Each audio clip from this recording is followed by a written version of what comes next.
Good to see each one here this morning. I invite you to open up your Bibles to the book of 1 Corinthians chapter 15, and that's where we'll begin our lesson in just a moment. 1 Corinthians 15.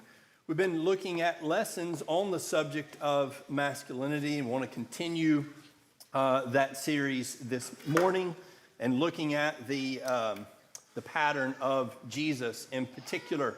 When we think about what is a man, what is a real man, that's some of the terminology we might use. There was an author I was reading recently, and she said, somewhere along the way, we made a distinction or a separation maybe in the minds of many between what is a real man and what is a good man. But those really, in some sense, ought to be the same thing. Unfortunately, people have thought real manliness, it really gets into some of those characteristics we talked about in the last lesson about twisted masculinity, some of the sort of caricatures, if you will, of masculinity. Whereas a good man oftentimes ends up as a very soft picture, maybe even. In that same book that I was reading, this author related a story in which a man was doing some research, and he set out a number of characteristics that he had gathered from the book, Men Are From Mars and Women Are From Venus. And you may or may not be familiar with that book. It's got the very novel concept that men and women are, in fact, different. And so he gives in those books, here's some typical feminine qualities, here's some typical masculine qualities. He just listed those out in random order and asked people what they thought of Jesus on the basis of these characteristics. And he found they picked out all of the feminine ones and none of the masculine ones.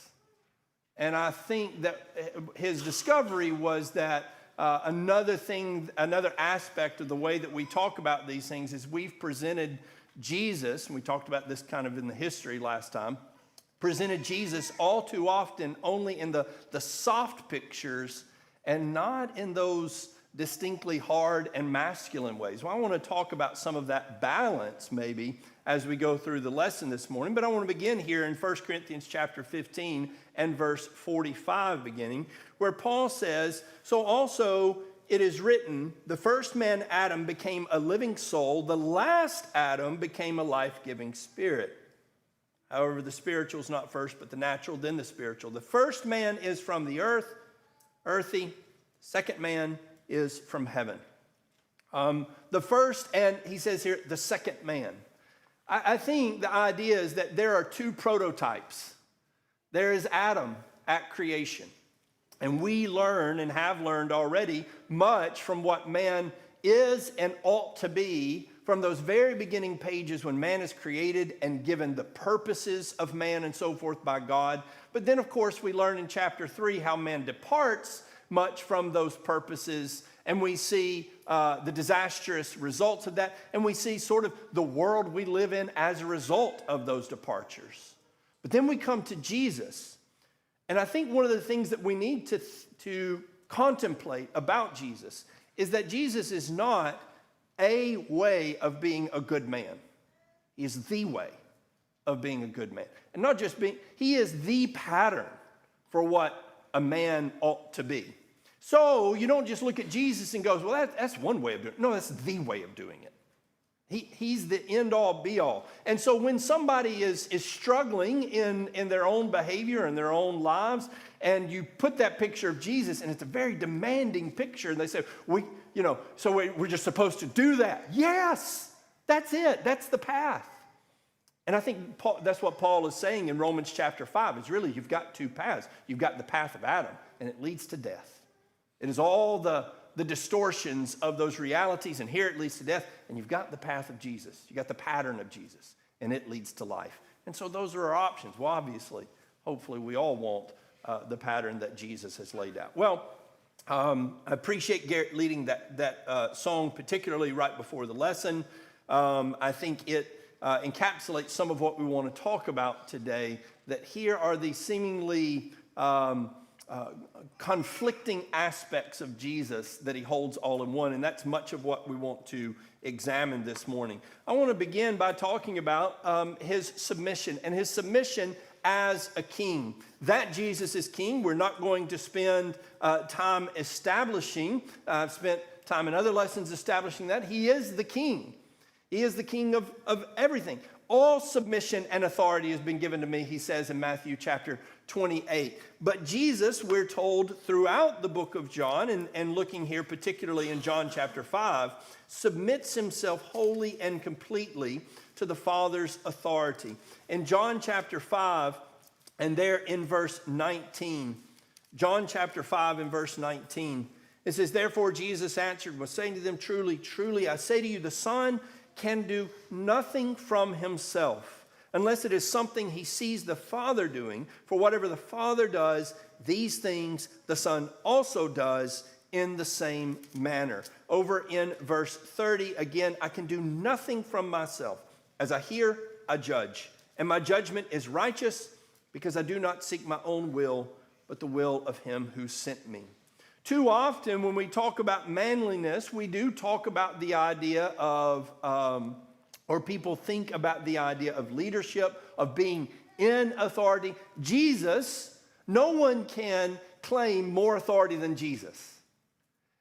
And yet, here is Jesus giving us the pattern of, here's how you submit to one who is in authority. And so if our concept of manliness is has with it a sense of rebellion against authority, here is Jesus saying, no, even a king knows how to submit, how to put himself under the authority of others.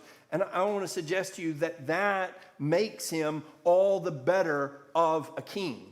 That he, even as the Hebrew writer tells us in Hebrews chapter 5 and verse 8, it says, although he was a son, he learned obedience from the things which he suffered. That's one of the aspects of that song that we just sang.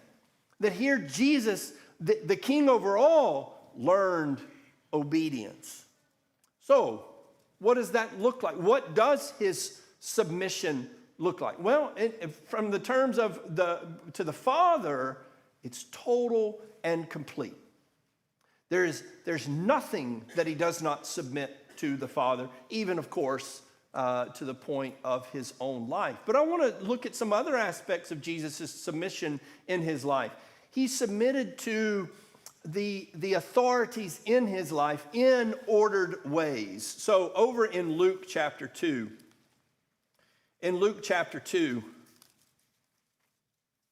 and in verse 49, we have this single occasion of Jesus' life as an adolescent between infancy and his coming onto the scene for his ministry.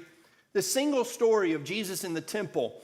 And in verse 49, it tells us after his parents have caught up with him and have questioned him and sort of maybe even scolded him about their own anxiousness for him, his response is, "Why is it that you were searching for me? Did you not know that I had to be in my Father's house?"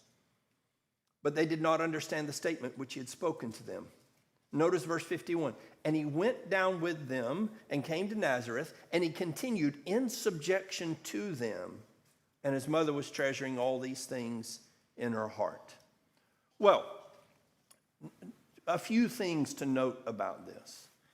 In the first place, his submission to authority is not the same across the board.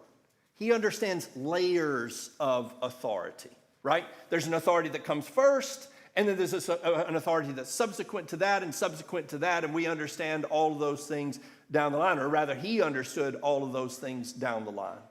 And so parental authority, while very strong, does not supersede the authority of the father. And that comes into play even as a 12-year-old boy on this occasion. But most teenagers come to a point in their lives where they feel fairly certain that they have outgrown any need for their parents' authority or for their parents' wisdom or knowledge. And they are certain that they know more at this point, having lived 14, 15 years of life, that obviously they have gained enough knowledge to outweigh their parents' authority. If anybody could ever say that, it's this 12-year-old boy. the Son of God is teaching and awing the men in the temple.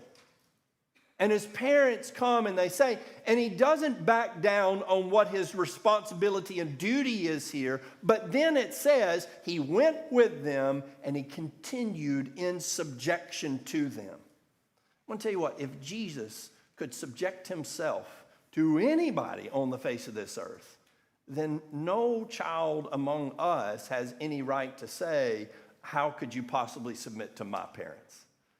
Jesus put himself under the authority of people who were distinctly, and must be, distinctly inferior in so many ways to who he was, and yet he humbled himself to their authority. I think that's a very important point to note. And I think it's important for us to understand that if we're going to grow up to be good men, to be strong leaders, that part of that is understanding what it means to be on the other side of that leadership. And to how to properly be on the other side of that leadership. And to learn to accept and appreciate that leadership. Now, I don't know that all along the way, every boy is going to get to the place of Tom Holly, who tells the story of going to his grandfather when he disobeyed and said, if you need to spank me, I understand and I would appreciate it.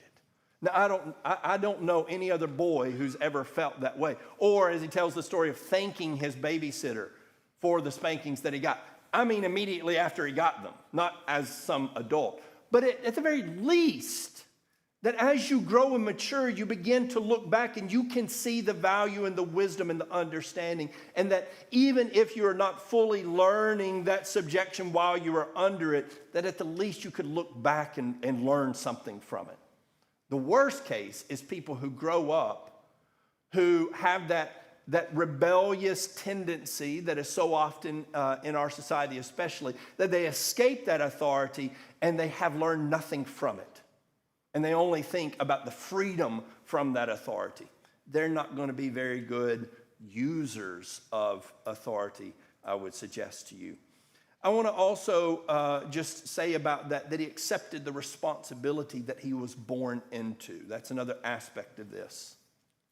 Here is Jesus born into the world as an infant, coming along here as a child, and then, of course, growing up to manhood. And all along the way, this gives us an indication that he is submitting himself to the realities of that. There are people who think that you should only have to subject yourself to things that you have chosen.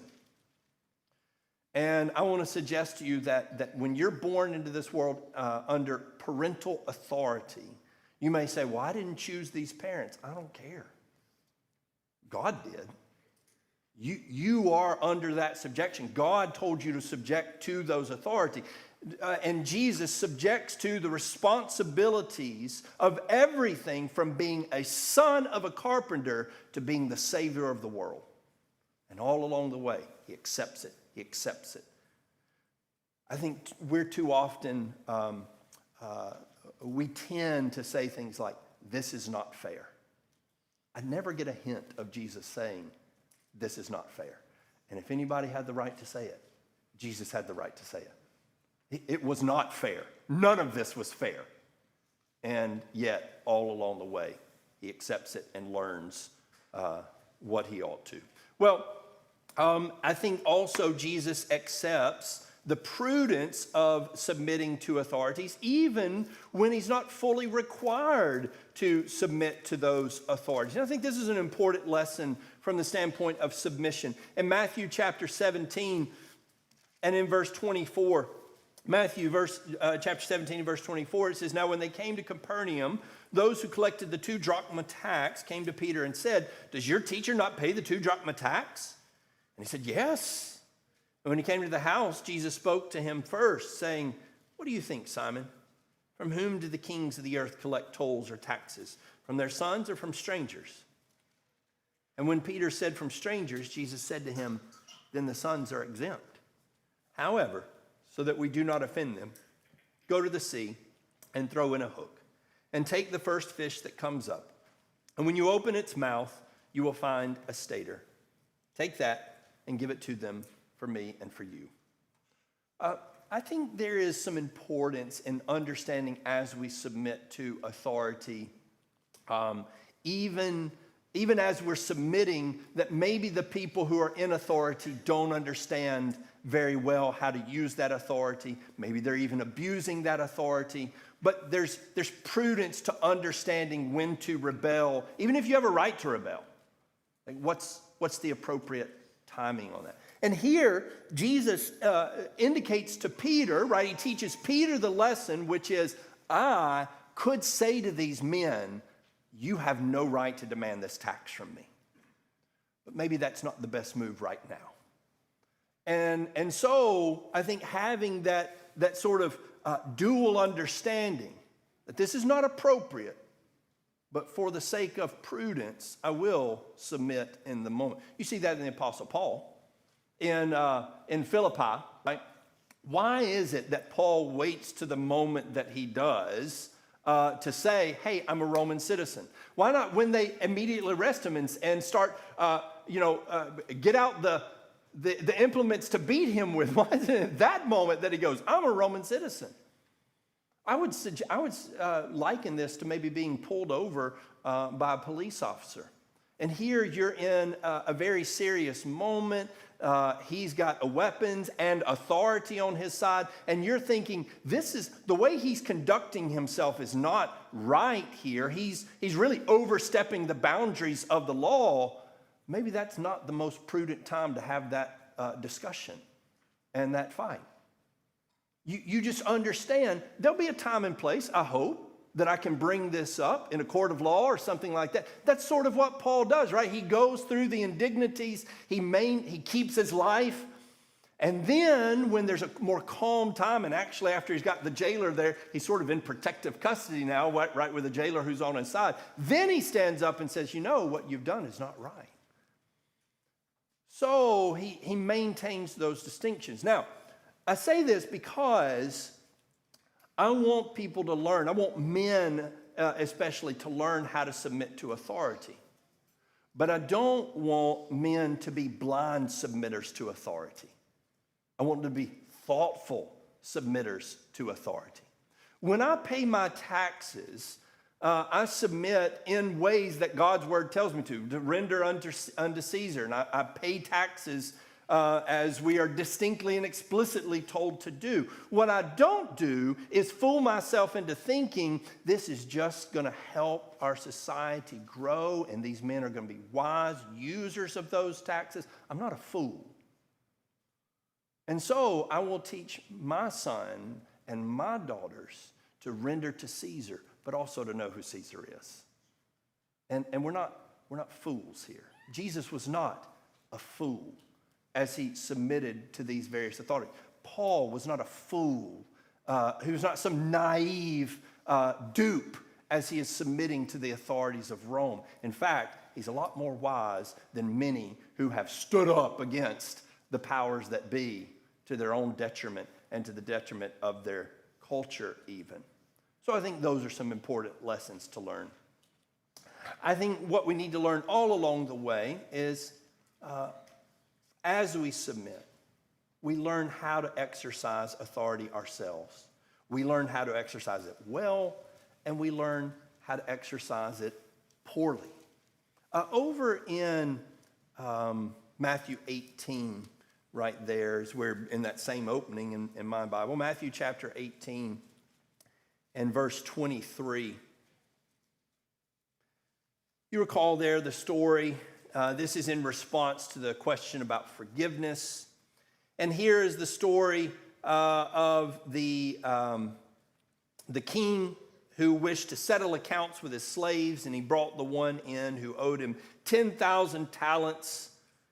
And he did not have the means to repay.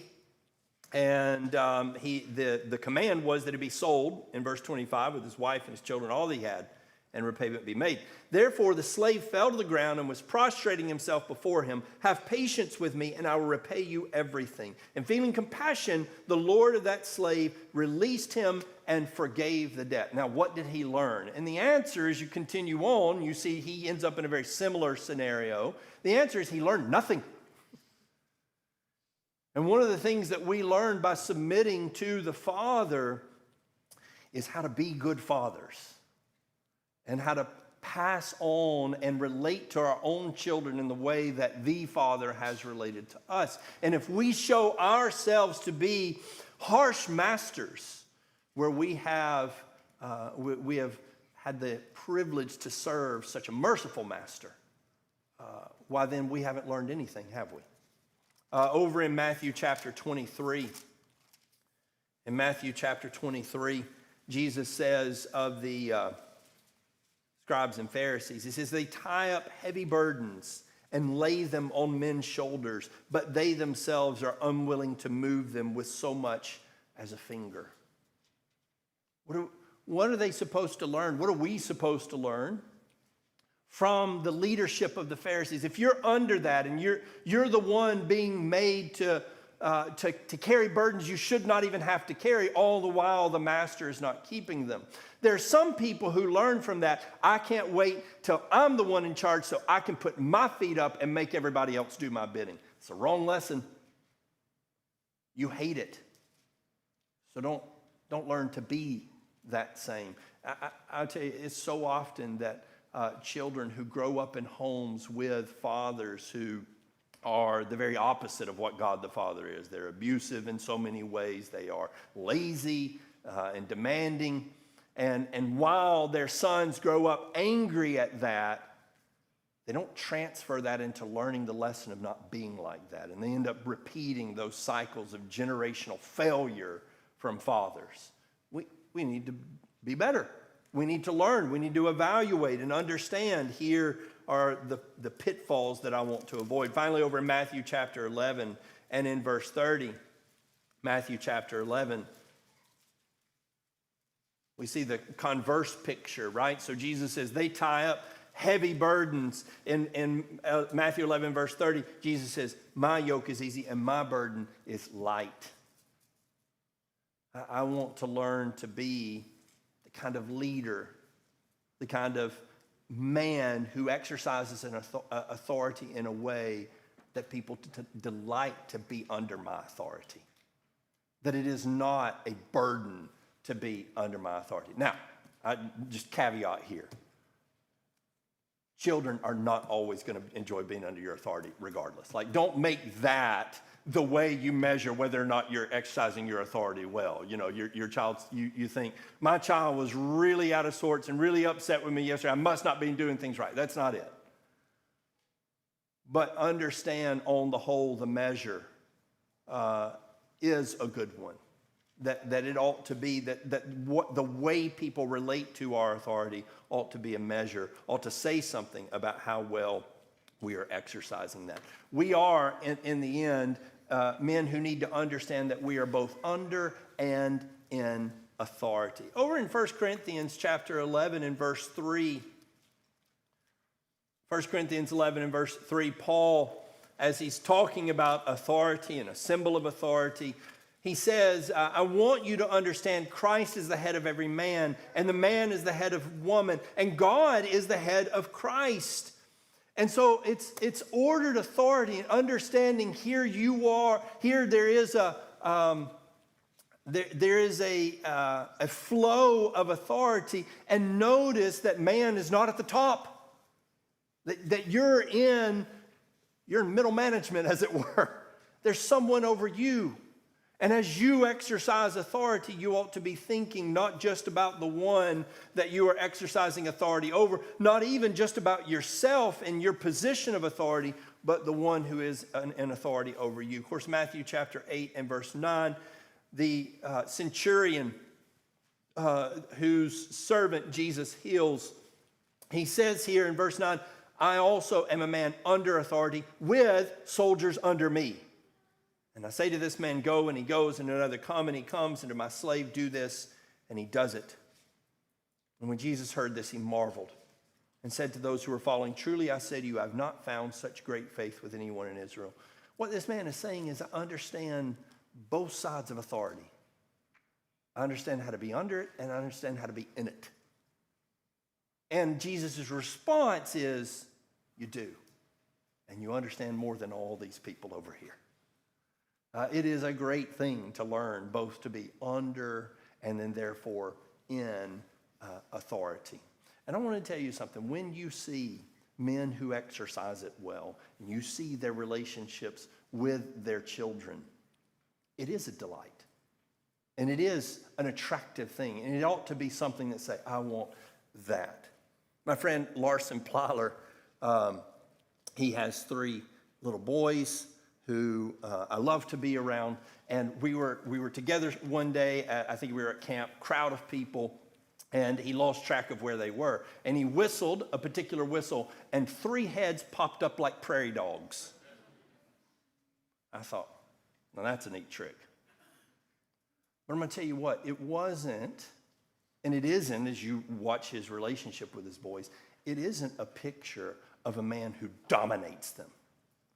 But it is boys, he's created a loyalty with his boys. That's what we want. That's what we're trying to engender and create as leaders in our homes and whatever other places we are leaders. That's what Christ does. He attracts followers to him.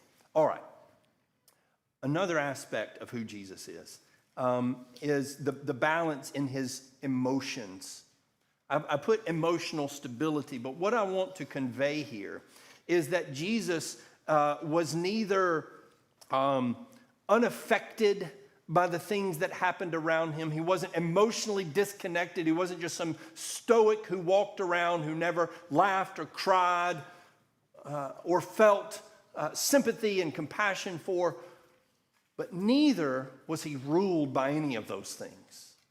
And I think this is such an important aspect of the masculinity of Jesus. You know, one of the things that happens so often when you start talking about this, I mentioned in a couple of sermons ago on this topic about crying, and that somebody suggested that real men cry, like this was the defining characteristic of men. And I pushed back against that. And I got some suggestions later that, hey, it is okay for men to cry, which, incidentally, I did say in the sermon. But here's one of the things people do. They'll point that very quickly, when this whole conversation starts, they'll say, well, you know, Jesus wept. Do you know that verse? Yes, every kid knows that verse who's ever been told to memorize a Bible verse. Obviously, Jesus wept. Do you know the context? I'll tell you what, read the context. Jesus did weep. You know what he did before that? He purposefully created the scenario that brought him sorrow. You see, he wasn't just, at the whim of circumstances, but rather he knew this was going to be a bad situation or a sorrowful situation. And it says that he delayed for that very purpose. Now, that is not somebody who's ruled by their sorrow. When he gets there, and Mary and Martha are both out of sorts, and he meets Martha first, and he has that conversation with her, and she says, if you'd have been here, this wouldn't have happened. And frankly, she's right. I mean, right? He could have stopped it. Literally, that's what he says. But he goes on to give her instructions about the resurrection, and not just about the resurrection he's about to perform, but truths about the resurrection that go even beyond what she's comprehending in that moment. This is not someone who is carried away with tears and who can't even think straight. And then he goes to the tomb. And he is affected by what he sees. Again, I say, he's not a stoic. He's not somebody that walks up and sees his friend dead and goes, well, this is fine. It's all fine because I know what's fixing to happen. Death affects our Lord. And then what does he do? He goes right on thinking about everybody else. He calls Lazarus forth, performs his miracle, his responsibility, the very thing that he wanted this to provide, this opportunity to teach. And then he even considers the reaction of the crowd after that. There's so much going on there. And people reduce it down to Jesus cried. Yeah. If that's your only takeaway from that story, if you think that what you find there is permission to lose yourself and your sanity in sorrow, you have missed this story. Here is a person who can participate in sorrow without losing himself. And we ought to see that pattern. His compassion. In Mark chapter 6, and verse 34, it's just one place. This word comes up several times in the Gospels, applying to Jesus and his feelings towards the crowd. It says he went ashore and he saw a crowd and he felt compassion for them because they were like sheep without a shepherd. And he began to teach them many things. And so here is a moment where I think as you look at the context, you and I might have felt something very different for the crowd, not compassion, but maybe annoyance or frustration. Here is Jesus feeling compassion, but that compassion doesn't make him forget what they need most, which is his teaching. Now, go on a little bit further, and his compassion extends to their physical condition. He's compassionate for their hunger, and so he provides food. But you combine this with the story over in John chapter 6, and you find that his compassion for their hunger does not cause him to overlook their spiritual ignorance. When they come back for food again, Jesus says, no. I'm going to tell you what, people will use this passage. So many times it's been used to suggest that our mission ought to become to fill the bellies of men. You know, that the church's mission, because Jesus fed these 5,000.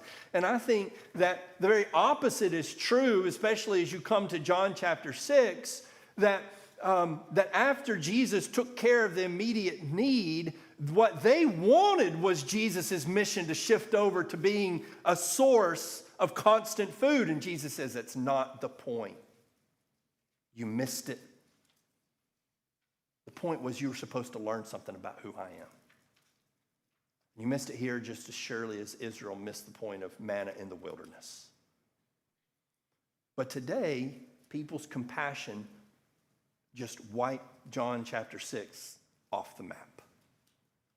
And they don't think about that. They make their compassion over people's temporary condition authoritative over all other considerations. And Jesus says, this need is exalted above all others. I don't want people to be unconcerned about the physical conditions of people in this world. I want men, most especially, to stay in control of their faculties enough that even as they are compassionate about one thing, they do not forget another. And they maintain the ordered understanding of where people are and what they need, and that we understand that as a church. Compassion has overwhelmed a great many good teachers who went on to set aside good teaching for their care and concern. Care and concern is valid, but it is not the ultimate driver of what or how we do things. Jesus was angry, but he did not sin. In John chapter 2 and verse 13, John chapter 2 and beginning in verse 13 is one of the occasions where Jesus cleansed the temple. And it tells us that not only did he turn the tables over, but he wove together cords, and he drove a scourge of cords in verse 15, and drove them all out of the temple with the sheep and the oxen. And he poured out the coins of the money changers, and he overturned their tables. And to those who were selling the doves, he said, "Take these things away and stop making my Father's house a place of business. I was in a Bible class one time, and we were, I can't remember if we were studying this or another passage, and I may have brought this up as an example, and I was talking about, maybe we were in Ephesians, be angry and sin not, and I just said, Jesus at times displayed considerable anger, and so there's a place for that. And this guy said, it doesn't say Jesus was angry. Well, okay, that word is not there. It does say that his disciples saw this and remembered that it was written, zeal for your house will consume me. Jesus did not go around like completely calm. I mean, the picture of him just like in complete stoicism, right? No emotion whatsoever. Now you leave, and I'm, just, a whip of cords, but no emotion. Like I don't understand that at all. This is a very emotional moment, but it is not a man whose emotions are out of control, right? This is not a man who doesn't know what he's doing. He's lost it. He's lost control. I think sometimes that people suppose that passionate anger is never appropriate. I'll tell you what, if it was appropriate for Jesus, it's appropriate for us.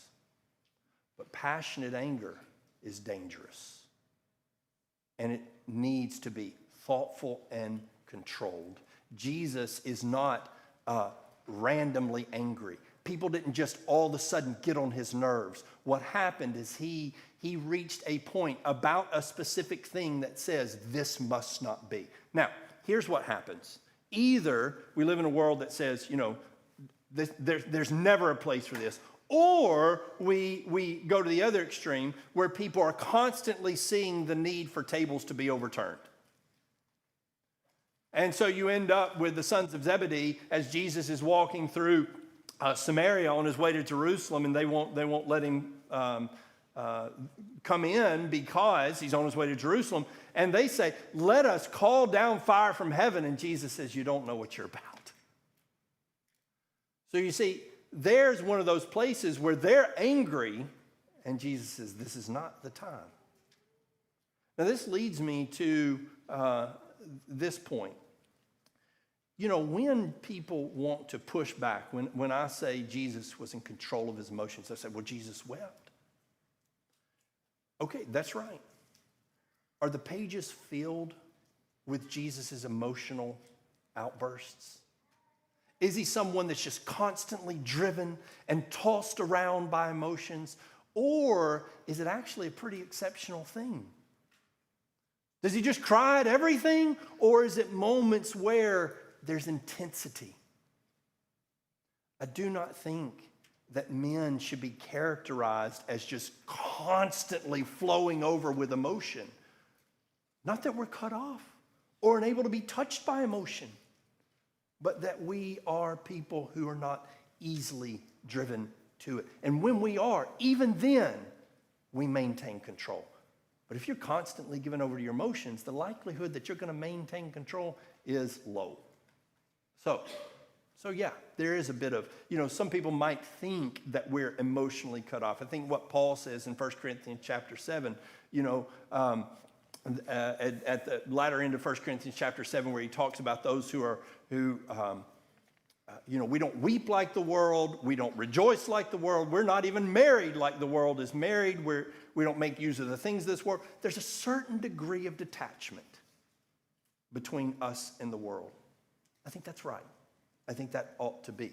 Not total detachment, but a certain degree of it, a measured degree, maybe we should suggest. Well, finally, this idea of meekness and majesty, or majestic meekness that we sang about right before the lesson. Just a moment, I want to look at the Beatitudes for just a brief moment. Maybe in another occasion we'll go all the way through the Beatitudes, but I think they are so often misconstrued that what you have here is a picture of a very weak character. Blessed are the poor in spirit. And there are ways to define that or to visualize that have somebody who's sort of sniveling, always going around talking down about themselves and so forth, versus someone who simply recognizes the reality of who they are before God. There's a manly way to say, yes, he is great and I am not.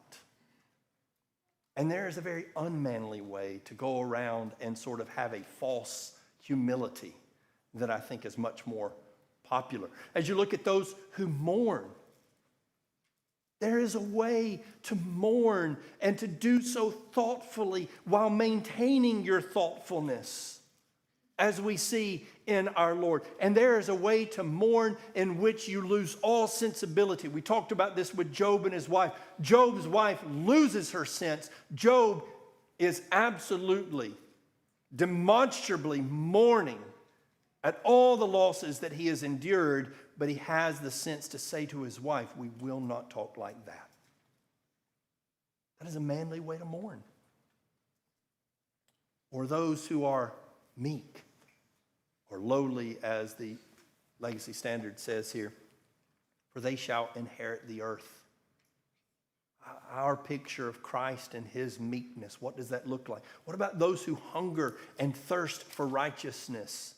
I think about the hungering and thirsting for righteousness as those who constantly say, I just want more of Jesus.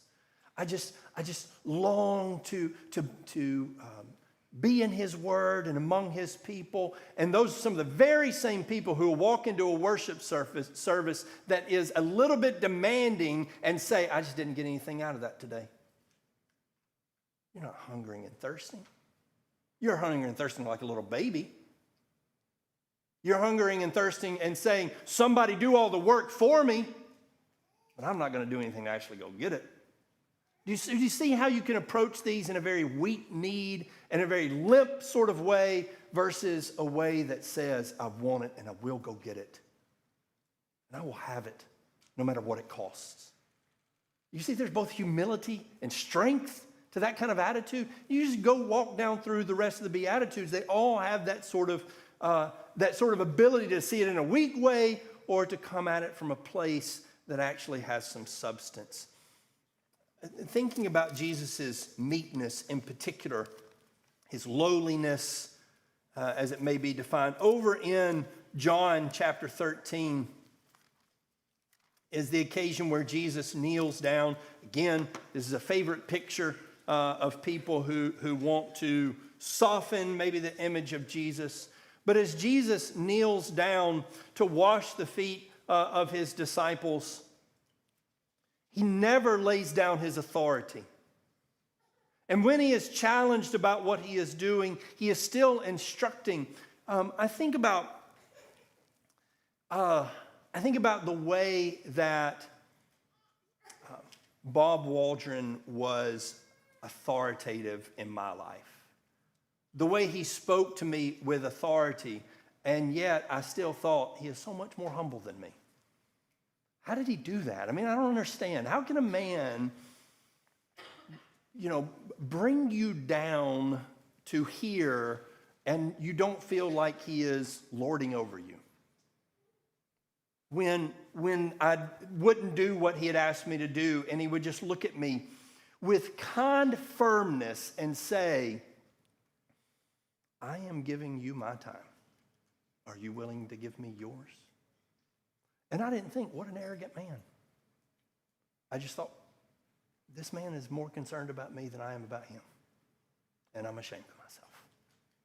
And he could bring me to that kind of shame. And others in my life who could bring me to that kind of shame. Not at the very moment that they're serving me. There's a man named John Kemp who used to walk around camp picking up trash. If you've ever been to camp, you might not know his name, but you would know his face. He didn't say very much. And he picked up trash all day long. It's all he did. We go on church building trips. John, picking up trash all day long. That's all he did. If you ever talked to him, he was not a timid man. He was full of conviction. He was not a man who bowed and scraped. And there was one time where I was able to ride home with him on one of those church building trips. I learned so much in that trip of him just telling me about life. He had lots of sorrows in his life. And he faced them in manful ways. And here he is going around serving, not because he has no power or strength or dignity, but because he thinks the children there are worth it. That is a man who, to me, was majestically meek. Oh, I love it. I want to be that. As opposed to the men who walk around and think that's somebody else's job. And that is what Jesus is teaching here at the washing of the feet. When he kneels down and he washes the feet, and Peter says, "You will not wash my feet." And Jesus says, "If I don't wash your feet, if you don't let me do this, you'll have no part in me." And Peter says, "Wash all of me. I'm fine with religious ceremony." And Jesus says, that's not it. I'm washing your feet because they're dirty. And what I'm teaching you is no, you are not too good to serve others. Because the King of the whole universe is kneeling down here washing your feet. And so you will never have any business saying, "I'm above something." Now, he's still the King of the whole universe, right there on his knees, washing their feet. His meekness involves power under control. We talked about that in the last lesson. That's the way the Greeks used this term. They used this term to talk about war horses who were under control. They used it about conquering generals who were willing to show mercy to those that they had conquered. In John chapter 19 and verse 8, it says, "When Pilate heard this statement, he became more afraid, and he entered into the praetorium again and said to Jesus, 'Where are you from?' But Jesus gave him no answer. And so Pilate said to him, You do not speak to me?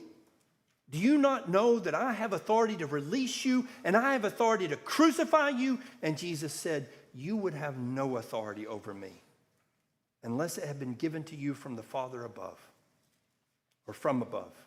For this reason, he who delivered me to you has the greater sin." I don't know what all went through Pilate's mind at that moment. That's a chilling moment to me. Here is Pilate blustering and lifting himself up and wanting Jesus to know how much power he is, and Jesus' response is, "You have nothing." And I wonder if Pilate understood the weight of how true that was. I could walk out of here anytime I want to. Now, you don't always have that same scenario, right? You're not Jesus. You don't have the ability to call 12 legions of angels. But let me suggest to you, you are a co-ruler. That you have all of these blessings in the heavenly places, that we have been made kings and priests alongside of our king and high priest. And we can just as surely say to the world, "You have no power over me." And we can walk away like the apostles, rejoicing when they think that they are exercising it over us. That is a majestic meekness. Not, there's nothing else I can do. I mean, this is the only option. Does that sound like what Jesus is saying here? Does that sound like the way the apostles were addressing their tormentors? No. It is men who meet those challenges with strength in their hearts, submitting not because there's nothing else they can do, but because this will get them closer to their king. Oh, that's a strong position to be in. What you get in all of this, I think, is a challenge to the picture that the world often presents, which is, on the one hand, feminization of men. On the other hand, distorted pictures of and abuses of masculinity. But I want to suggest to you that the solution in all of this is not to reduce one side or the other. I think that's a lot of times what people think, is they think we need less of this. You take a young man that's got some strong characteristic. We need to figure out a way to root that out. I think what we need to do is figure out how to strengthen and guide these characteristics. In Matthew chapter 23 that we referenced earlier, here is Jesus preaching judgment to the Pharisees. And at the end of that preaching of judgment, he says, "Jerusalem, Jerusalem, who kills the prophets and stones those who are sent to her, how often I wanted to gather your children together the way a hen gathers her chicks under her wings, but you did not want it. Behold, your house is being left to you desolate." Sometimes with preachers, people say, we need less hellfire and brimstone preaching and more compassion. Can I say to you what Jesus suggests here is we need both, and we need them both as strong as we can get them. He doesn't set down one in order to preach the other. At the very moment he says, your city's going to be destroyed and you're all going to hell, he says, I don't want this for you. And I would do anything, literally anything that he can to keep them from it. So, don't tell our sons, don't be compassionate. Be compassionate and pair it with the strength of mind and spirit that Jesus has, the strength that's built on top of, so that you don't just fall into a puddle of femininity. Don't tell your son not to be so assertive. Tell him to pair that with humility, that assertively kneels down to serve others. More of both. More of both. It is not somewhere in the middle. Jesus is the epitome of all these things, and he holds them in his hands all at the same time. That's the lesson that I hope we learn. If you're here this morning and you're not a Christian, understand that coming to Jesus, we come to the prototype, the picture of what men and women who were both created by him and in his image ought to be. And what we are doing is escaping all the counterfeits that the world has to offer. If there's anyone here this morning who would submit to that and find the joy of becoming who you ought to be, if there's any way we can help you, won't you come forward while we stand and while we sing?